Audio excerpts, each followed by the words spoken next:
एक कंपनी जो दुनिया की सबसे बड़ी हुकूमत बन गई।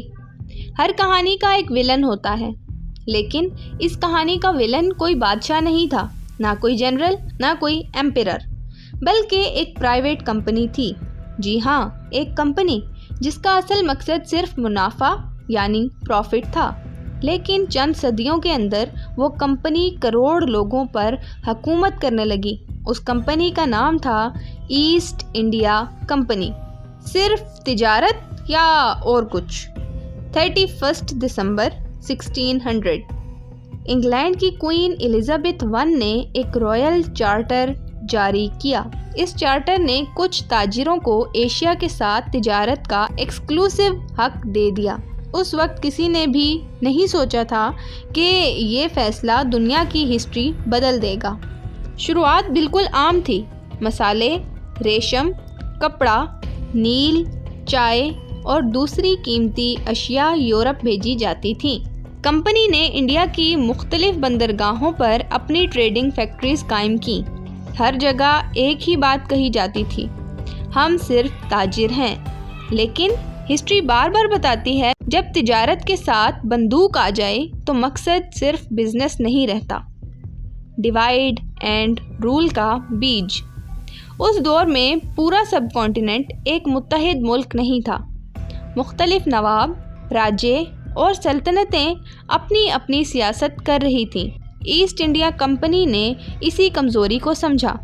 उन्होंने अक्सर सीधा हमला नहीं किया, पहले दोस्ती की, फिर एक रियासत को दूसरे के ख़िलाफ़ सपोर्ट किया, कर्ज दिए, मुआहिदे किए और जब मौका मिला तो कंट्रोल अपने हाथ में ले लिया।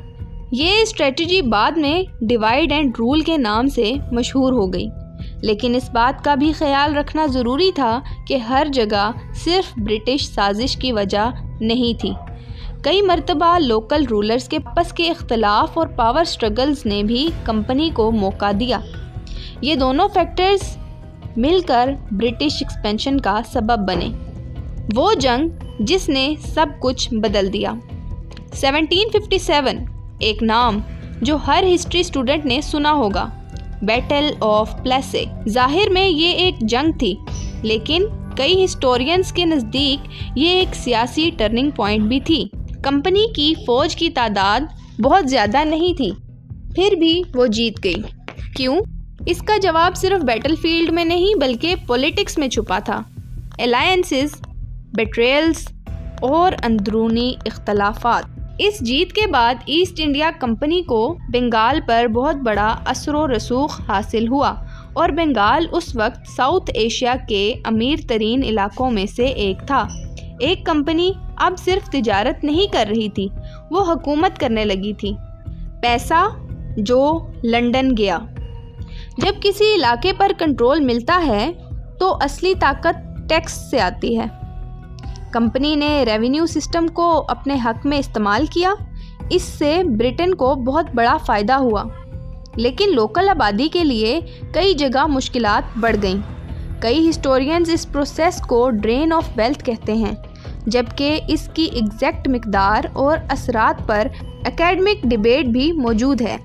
एक बात पर अक्सर रिसर्च मुत्तफिक नज़र आती है, ब्रिटिश इंडिया ब्रिटेन की इकॉनमी के लिए बहुत अहम कॉलोनी बन चुकी थी।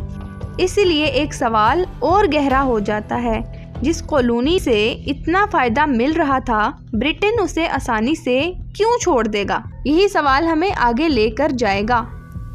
गुस्सा जो फटने वाला था। कंपनी का कंट्रोल बढ़ता गया, लेकिन लोगों का गुस्सा भी। मुख्तलिफ इलाकों में मुख्तलिफ वजहें थी। कहीं ज़मींदारी और टैक्स पॉलिसीज़ पर नाराज़गी, कहीं सियासी मुदाखलत, कहीं हुकूमती इख्तियारात का छिन जाना और कहीं मजहबी या समाजी तशवीश। ये तमाम फैक्टर्स मिलकर एक ऐसी फ़िज़ा बना रहे थे जो एक दिन फटने वाली थी। और फिर 1857 आ गया, एक ऐसा साल जिसे कुछ लोग वॉर ऑफ इंडिपेंडेंस कहते हैं और कुछ स्पॉय मोटिनी। नाम अलग हो सकता है, लेकिन एक बात यकीनी है, 1857 ने ब्रिटिश हुकूमत को हिला दिया। इतना हिला दिया कि उसके बाद सिर्फ पॉलिसीज़ नहीं, पूरा हुकूमती निज़ाम बदल दिया गया। लेकिन 1857 में ऐसा क्या हुआ था जिसके बाद ब्रिटेन ने ईस्ट इंडिया कंपनी से हुकूमत छीनकर सीधा क्राउन के हवाले कर दी? क्या ये सिर्फ कार्ट्रिजेस का मसला था या फिर 100 साल का गुस्सा एक ही दिन फट पड़ा? अगला चैप्टर इसी बगावत का पूरा सच खोलेगा।